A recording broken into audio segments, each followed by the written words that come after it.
मंगलवार को जिला सोनीपत के खरखोदा उपमंडल के सिसाना गांव के दहिया खाब के चबूतरे पर पहुंचे गुरनाम सिंह चढ़ूनी ने किसानों के साथ बैठक कर 26 नवंबर को दिल्ली कूच करने की बात कही। किसान नेता गुरनाम सिंह चढ़ूनी ने केंद्र व प्रदेश की सरकारों पर जवानी हमला बोलते हुए कहा कि राज्यसभा में बहुमत न होते हुए भी कृषि कानून बनाया गया व जबरदस्ती किसानों पर लागू भी कर दिया गया। उन्होंने बताया कि आज भी कृषि कानून के विरोध में किसान, आढ़ती, मजदूर व व्यापारी वर्ग निरंतर नई नीतियों के खिलाफ प्रदर्शन कर रहा है, लेकिन सरकार उस पर कोई ध्यान नहीं दे रही। केंद्र सरकार पर बड़ा आरोप लगाते हुए चढ़ूनी ने कहा कि क्या देश को पूंजीपतियों के हाथों बेचने के लिए ही आजाद कराया गया था। उन्होंने कहा कि केंद्र सरकार ने हवाई अड्डे, बंदरगाह, रेलवे विभाग, बैंक आदि सभी को पूंजीपतियों के हाथ बेच दिया है। चढ़ूनी ने कहा कि ये देश बचाने का समय है जिसमें सभी को एक साथ मिलकर देश के लिए काम करना होगा। वहीं उन्होंने पत्रकारों के लिए भी देश बचाने का संदेश छोड़ा।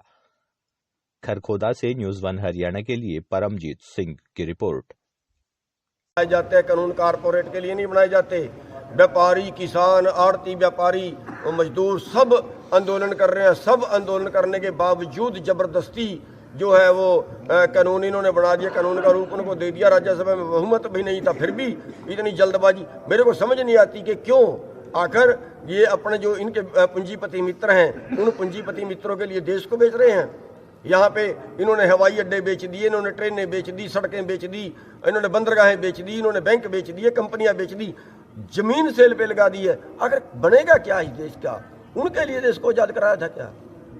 तो बड़ा मैटर है, देश को बचाने का मैटर है। मैं ये कहता हूँ ये किसान का आंदोलन नहीं है, देश के हर वर्ग को, देश के व्यापारी को, देश के आड़तियों को, देश के मजदूरों को, देश के दुकान वालों को, सबको अपने देश को बचाने के लिए इस आंदोलन में शामिल होना चाहिए। और पत्रकार भाइयों को भी इसमें उससे भी ज़्यादा काम करना चाहिए, क्योंकि आप एक प्रचार देश में करते हो और आप इसी देश के नागरिक हो।